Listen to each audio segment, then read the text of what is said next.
فاكرين البابل اللي كلنا كنا بنفكر نفسنا واحنا بنربي ولادنا زمان انه بلاش يا جماعة نقفل على ولادنا ونحطهم في بابل، خليهم ينطلقوا في الدنيا ويتحركوا.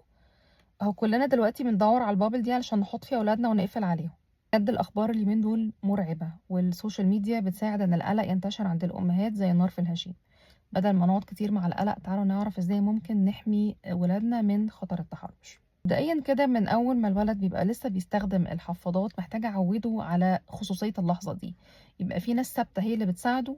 الموضوع مبيبقاش مفتوح على الملأ والبيبان مفتوحه وبنستحمى والجيران بيتفرجوا.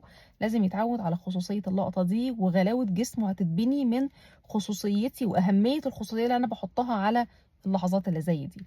كبر الولد وابتدى يستغنى عن الحفاضات، محتاج اعوده ان هو يستخدم الحمام لوحده.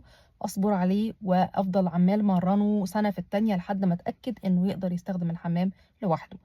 وهبدا بقى من سن 4 سنين، لما بيبقى نزل خلاص مثلا حضانه او نزل خلاص المدرسه، محتاج اعوده ان انت بتخش الحمام لوحدك، مش محتاج حد يدخل يساعدك. لو حد غريب دخل معاك الحمام محتاج ترفض ان انت تفضل موجود في نفس المكان وتطلع تدور على حد كبير. محتاج ان انا ابقى مخلي بالي من جسمي والاماكن اللي بيغطيها المايو وانا نازل البسين. الكلام بقى للبنات وللصبيان. هنا اللمس ممنوع، ولو حصل اي حاجه زي كده لازم اتكلم مع حد كبير في المدرسه او في الحضانه، او اتكلم مع ماما وبابا.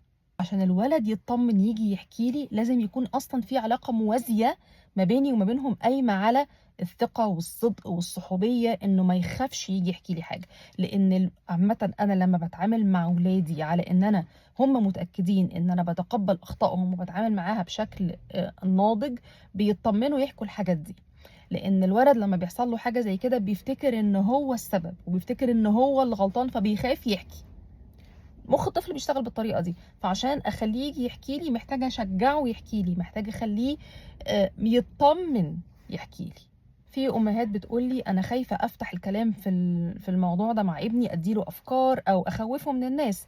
هقول لك على حاجه، طول ما انت بتتكلمي بشكل هادي ومش مديه للموضوع تعبير وش تنم عن الرعب من الموضوع، وبتعرفيه يعني اهميه غسل الايدين بعد الاكل واهميه الحفاظ على الجسم، الاتنين بنفس التون وهدوء وعادي جدا. لو انا مرعوبه هو كمان هيترعب. فالتوعيه هي الحل مش الترهيب. وربنا يستر عليهم كلهم.